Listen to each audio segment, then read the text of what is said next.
Hi hello అండి, అందరికీ నమస్కారం. బాగున్నారు కదా? Thank you so much for supporting my videos.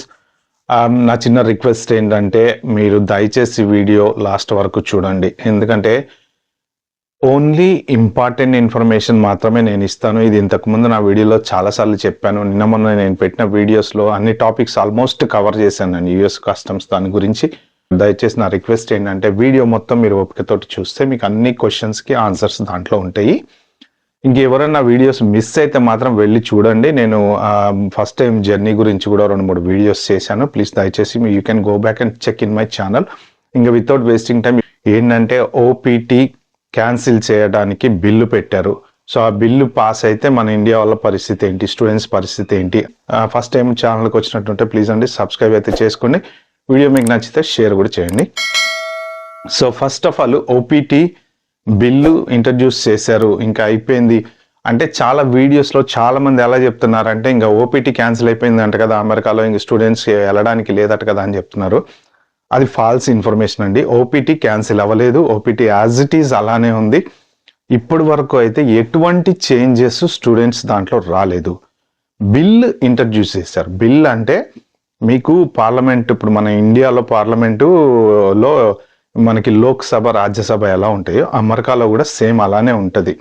So వాళ్ళకి కూడా కాంగ్రెస్ రిప్రజెంటేటివ్స్ అని, తర్వాత సెనేట్ అని, వాళ్ళకు కూడా రెండు సభలు ఉన్నాయి, చట్టసభలు. బిల్ ఇంట్రడ్యూస్ చేసినంత మాత్రాన అది వెంటనే ఇది అయిపోదు. కావాలంటే ట్రంప్ ఒక సంతకం పెట్టి ఎగ్జిక్యూటివ్ ఆర్డర్ తోటి చేయొచ్చు, మొన్న చేసినట్టు. మళ్ళీ దాని మీద వీళ్ళు లా సూట్స్ చేస్తారు, ఇవన్నీ జరుగుతూ ఉంటాయి. కానీ బిల్లు అంత ఈజీగా పెట్టగానే అవ్వదన్నమాట. అసలు దాని గురించి చరిత్ర ఏంటంటే యాక్చువల్గా ఫస్ట్ ఆఫ్ ఆల్ 1992 కన్నా ముందు ఓన్లీ స్టడీ ఉండేది, చదువుకుని వెళ్ళిపోయేవాళ్ళు అనమాట. ఆ తర్వాత ఏంటంటే ఒక 1 year ఓపీటీ ఇంట్రడ్యూస్ చేస్తారు. ఓపీటీ కూడా ఎందుకు ఇంట్రడ్యూస్ చేస్తారు బేసిక్గా అంటే మనము ఇండియాలో చదువుకి ఇక్కడ చదువుకి కొంత డిఫరెన్స్ అనేది ఉంటుందండి. అబ్రాడ్ చదువులు, అబ్రాడ్లో ఏంటంటే ఎక్కువ ప్రాక్టికల్ ఓరియంటెడ్ ఉంటుంది. రీసెర్చ్ పేపర్స్ రాయటము, అంత ప్రాక్టికల్ నాలెడ్జ్ ఎక్కువ ఇస్తారనమాట మనకి. మన ఇండియాలో ఏంటంటే పుస్తకాలు చదివి ఎగ్జామ్స్ రాస్తూనే ఉంటాం మనం. బీభత్సంగా రాస్తుంటాం, 50 పేజీలు 60 పేజీలు ఎగ్జామ్స్ రాస్తాం. కానీ ఇక్కడ ఏంటంటే ఎంతసేపటికి ఒక టాపిక్ మీద రీసెర్చ్ అలా ఉంటుంది అనమాట. సో దానికోసం ఏంటంటే చదువుకుని ఏదైతే మనం చదువుకున్నామో ఆ పర్టికులర్ సబ్జెక్ట్ మీద మనకి కొంత ప్రాక్టికల్ నాలెడ్జ్ రావాలని చెప్పేసి ఒక కంపెనీలో పనిచేస్తే వీళ్ళకి జనరల్ నాలెడ్జ్ వస్తుంది. వచ్చిన తర్వాత నాలెడ్జ్ యూజ్ చేసుకుని వాళ్ళు మళ్ళీ వెనక్కి వెళ్ళిపోయిన తర్వాత ఉద్యోగానికి అది ఒక 1 year ఎక్స్పీరియన్స్ కింద పనికి వస్తుంది అన్న ఉద్దేశంతో ఆ 1 year ఓపీటీ అనేది ఇంట్రడ్యూస్ చేశారు. దానికన్నా ముందు సిపిటి అనేది ఏంటంటే జస్ట్గా మీరు ఎవరైనా చదువుకునే టైంలో F1 స్టూడెంట్ మీద ఇంటర్న్షిప్ చేయడానికి సిపిటి అనేది వాడతారు. సో ఓపీటీ అనేది మీకు ఫుల్ ఫ్లెడ్జ్డ్ వర్క్ చేసుకోవడానికి, అంటే రెస్టారెంట్లలోనో లేకపోతే ఈ షాపులలోనో బార్లలోనో చేయడానికి కాదండి. అదేంటంటే టెక్నికల్గా మీరు చదివిన కోర్స్కి రిలేటెడ్ జాబ్ చేసుకుని ప్రాక్టికల్ ఎక్స్పీరియన్స్ గెయిన్ చేసుకోవడానికి ఉందన్నమాట అది. ఆ తర్వాత 2008లో అనుకుంటా నాకు తెలిసి ఒబామా గవర్నమెంట్లో దాన్ని ఏం చేశారంటే ఒక 2 years ఎక్స్టెండ్ చేశారు. ఆ 2 years ఎక్స్టెండ్ చేయడం వల్ల ఇప్పుడు ఏమైందంటే మీకు F1 మీ చదువు అయిపోయిన తర్వాత ఒక 1 year మామూలుగా వచ్చేది ప్లస్ 2 years మొత్తం కలిపి 3 years ఓపీటీ వస్తుంది అనమాట. సో దీనివల్ల మనకి అడ్వాంటేజ్ ఏంటి అంటే ఈ 3 years ఓపీటీలో మీరు 3 times H1B లాటరీ ట్రై చేసుకోవచ్చు. 3 years వరకు రాకపోతే ఇంకా దురదృష్టం మనం చేసేది ఏం లేదు. ఈ 3 yearsలో 99% ఒకరోజు కాదు, ఒకసారి ఒక ఇయర్ కాదు ఇంకో ఇయర్ అని ఎవరికైనా పిక్ అవుతుంది ఈ 3 yearsలో. ప్లస్ ఇంకొక అడ్వాంటేజ్ ఏంటి అంటే ఒకవేళ ఈ 3 yearsలో H1B రాలేదండి, ఫైన్, నో ప్రాబ్లం. బట్ ఏంటంటే వీళ్ళు చదువు అయిపోయిన తర్వాత ఈ 3 years ఓపీటీ పీరియడ్లో వాళ్ళు ఏంటంటే ఏదో ఒక రకంగా జాబ్ చేసుకొని ఎక్కడో ఒకటి జాబ్ చేసుకొని అట్లీస్ట్ వాళ్ళ లోన్లు ఏవైతే ఉన్నాయో అవి క్లియర్ చేసుకుంటున్నారు. So first 12 months of OPT అనేది ప్రతి గ్రాడ్యుయేట్కి వస్తుంది, మీరు చదువుకున్న ప్రతి వాళ్ళకి వస్తుంది. ఆ నెక్స్ట్ 2 years ఎక్స్టెన్షన్ ఏదైతే ఉంటుందో చూసారా, అది ఓన్లీ స్టెమ్ ఓపీటీ వాళ్ళకి మాత్రమే, స్టెమ్ వాళ్ళకి మాత్రమే ఓపీటీ వస్తుంది. అంటే సైన్స్, టెక్నాలజీ, ఇంజనీరింగ్, మ్యాథమెటిక్స్ అని ఈ 4 కోర్సులు చేసే వాళ్ళకే వస్తుంది. అంటే మోస్ట్ ప్రాబ్లీ MBA చేసే వాళ్ళకి ఈ 2 years ఎక్స్టెన్షన్ రాదు. అంటే arts related course, history related course చేసే వాళ్ళకి ఇది ఓన్లీ స్టెమ్ ఓపీటీ అని స్పెషల్గా డిజైన్ చేశారు దీన్ని 2 years. సో ఈ 3 ఇయర్స్లో వీళ్ళు వర్క్ చేసుకుని ఎంతో కొంత ఆ లోన్ అయితే తీర్చుకుంటారు. 3 ఇయర్స్ తర్వాత ఒకవేళ పరిస్థితి ఎట్లున్నా, మనకు దరిద్రం బాలేక H1 రాకపోయినా, ఎటువంటి పరిస్థితుల్లో వెనక్కి వెళ్ళాల్సి వచ్చినా ఈ టైం పీరియడ్ అనేది మనకి మన డెట్ క్లియర్ చేసుకొని వెనక్కి వెళ్ళిపోవడానికి యూజ్ అవుతుంది అనమాట. సో ఇప్పుడు ఏంటంటే వీళ్ళు బిల్లు ఎందుకు పెట్టారు, బేసిక్గా బిల్లు పాస్ అవుతుందా అవ్వదా అంటే, యాక్చువల్గా వీళ్ళు బిల్ పెట్టడానికి కారణం ఏంటంటే ఎక్కువ మంది ఈ ఓపీటీ ఉంది కాబట్టి అబ్రాడ్ వస్తున్నారు, యుఎస్ వస్తున్నారు. ఆ తర్వాత ఓపీటీ మీద ఒక 3 ఇయర్స్ ఉంటున్నారు, అంటే 3 ఇయర్స్ ఓపీటీ మీద జాబ్ చేస్తున్నారు. ఆ తర్వాత హెచ్1 మీదకి వెళ్ళిపోతున్నారు. అంటే మోస్ట్ జాబ్స్ అన్ని వీళ్ళే తీసేసుకుంటున్నారు, లోకల్ వాళ్ళకి జాబ్లు ఉండట్లేదు. కాబట్టి అసలు ఈ ఓపీటీ అనేది ఎత్తేస్తే స్టూడెంట్స్ ఇంకా రావడం తగ్గిపోతే ఏంటంటే లోకల్ వాళ్ళకి ఆ 3 ఇయర్స్ ఓపీటీ మీద మీరు ఏదైతే జాబ్ అయితే చేస్తారో ఆ జాబు లోకల్ వాళ్ళు చేస్తారు, లోకల్ వాళ్ళకి వెళ్తుంది అట్లీస్ట్ అని చెప్పేసి వీళ్ళ ఆలోచన.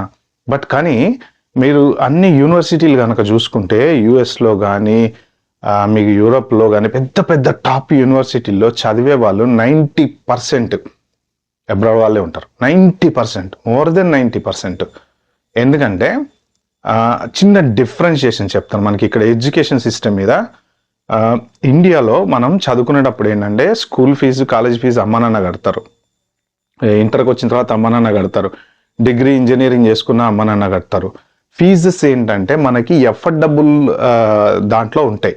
ఇప్పుడు మనకి ఏది ఎంసెట్లో ర్యాంక్ వచ్చింది అనుకోండి, మంచి కాలేజ్లో సీట్ వస్తుంది. లేదు ఒకవేళ డొనేషన్ కట్టుకోవాలి అంటే ఒక 5 లక్షలు, 10 లక్షలు, 12 లక్షలు మన స్తోమతను బట్టి డొనేషన్ కట్టి చదువుకుంటాం.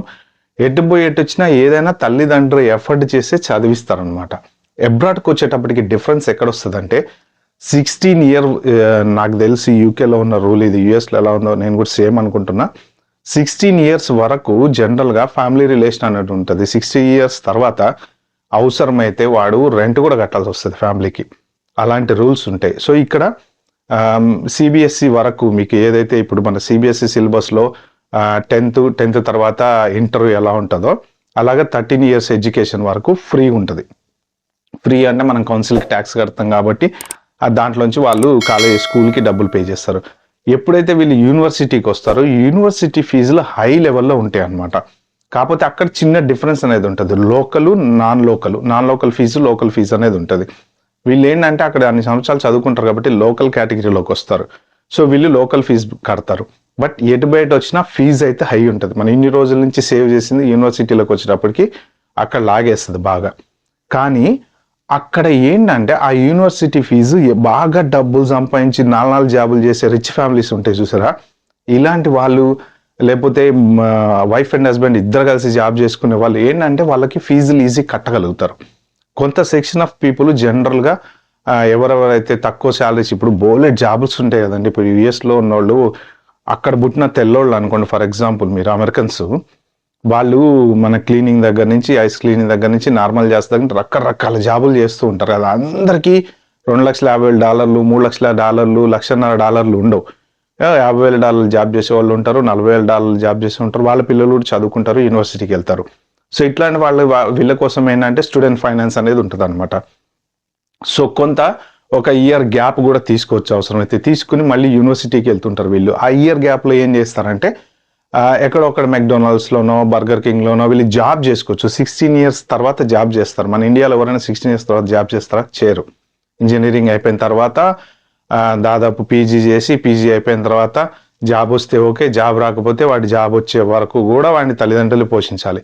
అది మన ఇండియన్ రూల్. ఇక్కడ అలా కాదు. 16 తర్వాత వాడు ఇండిపెండెంట్ అయిపోతాడో వాడు కంపల్సరీ వాడు ఫ్యామిలీతో ఉన్నా కానీ వాడి బాధ్యత వాడే చూసుకోవాలన్నట్టు ఉంటాయి అనమాట. కొంతమంది డబ్బున్న వాళ్ళు పోషిస్తే పోషించవచ్చు. బట్ మన ఇండియన్ ఫ్యామిలీస్ ఆబ్వియస్లీ అదే కల్చర్ ఉంది కాబట్టి మనం ఇక్కడ కూడా అదే కల్చర్ ఫాలో అవుతాం. మనతోనే ఉంటారు, మనమే పోషిస్తాం. బట్ 16 ఇయర్స్ తర్వాత వీళ్ళు ఏంటంటే ఒక ఇయర్ గ్యాప్ తీసుకుని ఏ మెక్డానల్డ్స్లో పనిచేసి ఒక 1 ఇయర్ డబ్బులు దాచిపెట్టుకుని ఆ డబ్బులతోటి యూనివర్సిటీలోకి వెళ్తారనమాట. ఇది యాక్చువల్గా ఎప్పటి నుంచో వస్తున్నటువంటి రూలు. బేసిక్గా వాళ్ళు బ్రేక్ ఇయర్ తీసుకొని కొంత సంపాదించుకొని, యూనివర్సిటీ ఫీజెస్ హై ఉంటాయి కాబట్టి ఫైనాన్స్ యూజ్ చేసుకొని ఆ ఖర్చులతోటి వాళ్ళు ఇండిపెండెంట్గా అయ్యి చదువుకుంటూ ఉంటారు అనమాట. ఇది మెయిన్ రీజను. సో ఇప్పుడు ఎప్పుడైతే వాళ్ళు ఆ మెక్డొనాల్డ్స్కో బర్గర్ కింగ్కో వెళ్ళి ఉద్యోగం చేయడం మొదలు పెడతారో వాళ్ళు ఏమవుద్దంటే ఇంకా కొంతమందిలో ఒక 100 మంది వెళ్ళారనుకోండి, 100 మందిలో ఒక 80 మంది ఇంకా అలవాటు పడిపోతారు. ఇక ఆ జాబులు అక్కడి నుంచే వాడు చిన్నగా మెక్డొనాల్డ్స్ తర్వాత ఫ్లోర్ క్లీనర్ అయ్యి తర్వాత ఇంకోటి వాడు మేనేజర్ అయిపోయి ఇంకా అటు వెళ్ళిపోతాడు వాడిగా. వాడికి ఇంకా చదువుకోవాలన్న ఆలోచన రాదు. కొంతమంది ఏంటంటే డబ్బులు దాచేసుకొని వస్తారు, వాళ్ళు జాబ్ చేసుకుంటారు, జాబ్ చేసుకొని చదువుకుంటారు, మళ్ళీ చదువు స్టార్ట్ చేసుకుంటారు అనమాట. అలా ఆ చదువు కొంత సెక్షన్ ఆఫ్ పీపుల్ ఉంటారు. ఇక మిగిలిన వాళ్ళు మెయిన్ ఎవరు అంటే మన ఇండియా నుంచి వెళ్ళి చదువుకునే వాళ్ళే ఎక్కువ యూనివర్సిటీస్లో ఉంటారు. సో లోకల్ వాళ్ళు ఇక ఆ జాబులకు అలవాటు పడిపోతారు. వాళ్ళకి 16 తర్వాత జాబ్స్ వస్తాయి కాబట్టి వాళ్ళు అటువైపు ఎదుగుతారు. వీళ్ళు ఈ యూనివర్సిటీ ఇంటర్నేషనల్గా వెళ్ళి చదువుకొని మళ్ళీ వేరే ఐటీ జాబ్లో ఆ జాబ్లో ఈ జాబ్లో చేసుకుంటారు. హిస్టరీ అయితే హిస్టరీ, ఎంబీఏ అయితే ఎంబీఏ. సో ఇప్పుడు కాబట్టి ఏంటంటే మెజారిటీ ఆఫ్ ది స్టూడెంట్స్ మన వాళ్ళు ఎందుకు ఎక్కువ ఉంటారు అంటే అందుకే రీజన్ అనమాట. ఇప్పుడు మనకు కూడా ఇదే రూల్ ఇండియాలో పెడితే 16 ఇయర్స్ తర్వాత ఇంటర్ అయిపోయిన తర్వాత మీరు జాబ్ చేసుకోవచ్చు, పార్ట్ టైం జాబ్స్, మీరు డబ్బులు సంపాదించుకొని మీరు ఇంజనీరింగ్ చదువుకోండి అంటే పార్ట్ టైం జాబ్లకు అలవాటు పడిపోయిన వాడు ఇంకా మళ్ళీ జాబ్కి ఇంజనీరింగ్ చదవడానికి రాడు. చాలా మంది ఫిల్టర్ అవుతారు. మన దగ్గర ఆ రూల్ లేదు కాబట్టి మనం కంటిన్యూస్గా చదువుతున్నాం పీజీ దాకా. సో ఇప్పుడు ఇంకా నెక్స్ట్ బిల్కి వస్తే బిల్ ఇంట్రడ్యూస్ చేసినంత మాత్రాన అది పాస్ అయినట్టు కాదు. మీరు దాన్ని ఎవరు దయచేసి నమ్మకండి. చాలా మంది ఇండియాలో పేరెంట్స్కి చాలా కన్ఫ్యూజ్ అవుతున్నారు అనమాట. ఏంటంటే అయిపోయింది, బిల్ పాస్ అయింది అంట కదా, ఇంకా స్టూడెంట్స్ లేదట కదా, స్టూడెంట్స్ ఇండియా వెళ్ళిపోవాల్సిందే అంట కదా, ఇలాంటివన్నీ వస్తున్నాయి. బిల్ పాస్ కాలేదు, బిల్ ఇంట్రడ్యూస్ అయింది. అదేంటంటే ఇప్పుడు ఈ మెయిన్ ఇప్పుడు మనకి లోక్సభ రాజ్యసభ ఎలా ఉంటాయో అక్కడ కూడా సెనేట్ కాంగ్రెస్ అని ఉంటాయి కాబట్టి ఒక దాంట్లో రిపబ్లికన్స్కి డెమోక్రాట్స్కి మళ్ళీ అక్కడ డిఫరెన్స్ అనేది ఉంటుంది ఈ పార్టీలలో కూడా. సో ట్రంప్కి మెజారిటీ ఉన్న సభ, ఫర్ ఎగ్జాంపుల్ మీకు అర్థమయ్యేలా చెప్పడం, లోక్సభ తీసుకున్నారు అనుకోండి. లోక్సభలో ఇప్పుడు మోడీకి మెజారిటీ ఎలా వచ్చిందో ఇక్కడ కూడా ట్రంప్కి అలా మెజారిటీ వచ్చింది. దాంట్లో బిల్లు పాస్ అయ్యే ఛాన్సెస్ ఉంది. ఎందుకంటే మెజారిటీ ఇప్పుడు వీళ్ళకి 430 ఎన్నో సీట్స్ ఉన్నాయి కాబట్టి. నెక్స్ట్ మళ్ళీ సెనెట్కి వచ్చిన తర్వాత ఈ రాజ్యసభలో ఎవరు ఉంటారు ఎంపీలు, ఓన్లీ బీజేపీకి సంబంధించిన ఎంపీలు ఉంటారు అనమాట. అక్కడ అన్ని కాంగ్రెస్ పార్టీ ఎంపీలు. ఇది లోకల్ ఎమ్మెల్యేలని బట్టి రాజ్యసభలో సీట్స్ ఉంటాయి కాబట్టి అన్ని పార్టీస్కి సంబంధించినటువంటి ఎంపీస్ అందులో ఉంటారు. అసలు ఎందుకు ఈ డిఫరెన్స్ క్రియేట్ చేశారు అంటే ఇక్కడ పార్టీ మెజారిటీ ఉంటుంది కాబట్టి పార్షియల్గా ఎవరైనా కానీ స్వార్థం కోసం ఓట్లేసి బిల్లు పాస్ చేసినా రాజ్యసభకు వచ్చేటప్పటికి అన్ని పార్టీల వాళ్ళు ఉంటారు. దాంట్లో హైలీ ఇంటలెక్చువల్స్ ఉంటారు, అంటే బాగా చదువుకున్న వాళ్ళు కానీ బాగా స్పోర్ట్స్లో టాప్ ఉన్న వాళ్ళు కానీ ఇలా సెలెక్ట్ చేసుకుంటారు కాబట్టి వాళ్ళకి కొంత సొసైటీ మీద అవగాహన ఉంటుంది. వాళ్ళు ఒకవేళ ఈ బిల్లు కరెక్ట్ కాదు మీరు పాస్ చేసింది అంటే ఈ ఇంటలెక్చువల్స్ అంతా కలిసి ఆ బిల్ని ఫెయిల్ చేస్తారనమాట. సో అందుకోసం అని చెప్పేసి 2 రకాలుగా క్రియేట్ చేశారు వీళ్ళు చట్టసభలని. సో ఇక్కడ కూడా ఒకవేళ పాస్ అయింది అనుకోండి, నెక్స్ట్ ప్రెసిడెంట్ నాడికి వెళ్తుంది, ప్రెసిడెంట్ ఓకే అన్న తర్వాత బిల్లు పాస్ అవుతుంది అనమాట. ఒకవేళ ఇదే గనక ఫర్ ఎగ్జాంపుల్ పాస్ అయింది బిల్లు అనుకుందాం అనుకోండి, అమెరికా ఆల్మోస్ట్ దివాలా తీస్తుంది. ఎందుకంటే ఇంటర్నేషనల్ స్టూడెంట్స్ మీదనే అమెరికా బతుకుతుంది. ప్రజెంట్ చెప్పాలంటే ఇప్పుడు మనం ఎంతెంత ఫీజులు కడతామండి, 20 లక్షలు 30 లక్షలు. కొన్ని టాప్ యూనివర్సిటీస్ అయితే 1 కోటి 2 కోట్ల రూపాయల ఫీజులు కూడా ఉన్నాయి. అంతంత ఫీజులు కట్టి లోకల్ వాళ్ళు ఎంతమంది చదువుతారు అక్కడ. ప్లస్ లోకల్ వాళ్ళకి ఫీజు వేరే ఉంటుంది, ఇంటర్నేషనల్ వాళ్ళకి ఫీజు వేరే ఉంటుంది. సో మనం అంత అమౌంట్ కట్టి అక్కడ చదువుతున్నాము అంటే ఒక్కసారి ఓపీటీ ఎత్తేస్తే ఎవ్వడు వెళ్ళడు అమెరికా. మరి డబ్బులు పెట్టి చదువుకొని వెనక్కి వచ్చేదానికి అన్లెస్గా మనం ఫుల్ రిచ్ ఏదో సరదాగా పోయి 1 కోటి రూపాయలు ఖర్చు పెట్టి వద్దాం అనుకునేటోళ్ళు వెళ్తారు. ఎందుకంటే వాళ్ళు ఏంటంటే ఇప్పుడు సినిమా ఇండస్ట్రీ ఉంది, వాళ్ళు కోట్లలో సంపాదిస్తారు. వాళ్ళ పిల్లలకి ఏముంది 1 కోటి రూపాయలు ఆఫ్టర్ ఆల్ కదా, వెళ్తారు చదువుకొని వస్తారు. ప్లస్ మిలియనియర్స్ ఉన్నారు, పెద్ద పెద్ద బిజినెస్ మ్యాన్ పిల్లలు ఉన్నారు. వాళ్ళకి ఏముంది జస్ట్ ఫన్ కోసం వెళ్తారు, చదువుకుంటారు, వస్తారు. ఎందుకంటే వాళ్ళు చదువుకుని వాళ్ళ నాలెడ్జ్ని వాళ్ళ ఓన్ బిజినెస్లో వాళ్ళు ఇన్వెస్ట్ చేసుకుంటారు. వాళ్ళకి ఉద్యోగం ఎత్తుకోవాల్సినంత కర్మ లేదు వాళ్ళకి. ఇలాంటి వాళ్ళు ఎంతమంది ఉంటారు, ఏళ్ల మీద లెక్క పెట్టచ్చు, ఒక 10% 15% ఉంటారు. కాబట్టి వీళ్ళ కోసమే చదువు, లేకపోతే ఆ లోకల్ వాళ్ళ కోసమే చదువు అనుకుంటే ఆ యూనివర్సిటీలన్నీ నడవవు. అవన్నీ ఏంటంటే గవర్నమెంట్ ఫండింగ్ మీద నడిచే యూనివర్సిటీస్ కొన్ని ఉంటాయి, కొన్ని ఫారెన్ వీటి మీదనే నడిచే మన కట్టే ఫీజుల మీద నడిచే యూనివర్సిటీస్ ఉంటాయి. ఇప్పుడు ట్రంప్ రీసెంట్గా కూడా చాలా హార్వర్డ్కి కానీ తర్వాత ఇట్లా కొన్ని వాటికి ఫండింగ్ కట్ చేస్తున్నాడు. ఫండింగ్ కట్ చేయడం వల్ల ఏంటంటే వాళ్ళు ప్రైవేట్ ఫండింగ్ మీద డిపెండ్ అవ్వాల్సి వస్తుంది. అట్ ద సేమ్ టైం ఆ ప్రైవేట్ ఫండింగ్ మీద డిపెండ్ అయ్యే దాంతో పాటు ఈ ఇంటర్నేషనల్ స్టూడెంట్స్ కూడా కట్ అయిపోయారంటే ఇంకా యూనివర్సిటీస్ ఆల్మోస్ట్ దివాలా తీస్తాయి. అందుకని చెప్పేసి ఈ బిల్లుని ఒకవేళ పాస్ చేద్దాం అనుకున్నా కానీ అంత ఈజీగా యూనివర్సిటీలో ఎవరైతే ఒప్పుకోరు. ఇక బిల్ పాస్ అయిన తర్వాత ఇంకా మళ్ళీ లా సూట్లు అవుతాయా, ఇంకోటి అవుతాయా అదైతే మనం చెప్పలేము. బట్ నా ఉద్దేశం ప్రకారం, నేను ఊహించుకున్న దాని ప్రకారం అంటే మన వాడైతే ఫైనల్ కాదు కదా, గవర్నమెంట్లో ఉండేది మనం కాదు కాబట్టి మనం అనుకోవటం ఏంటంటే అంత ఈజీగా పాస్ అవ్వదు. పాస్ అవుతే ఫైనాన్షియల్గా వాళ్ళకే నష్టం కాబట్టి వెనక కొంతమంది ఎవరో చెప్పేవాళ్ళు ఉంటారు కదా. ఒకవేళ రిపబ్లికన్ దాంట్లో పాస్ అయినా కానీ మళ్ళీ సెనేట్లో అయినా ఖచ్చితంగా ఓడిపోద్దని నేనైతే అనుకుంటున్నా. బిల్లు ఏం జరుగుతుంది అనేది చూద్దాము. నా వీడియో కనుక మీకు నచ్చినట్టయితే ప్లీజ్ అండి like, share, subscribe my channel. Thank you.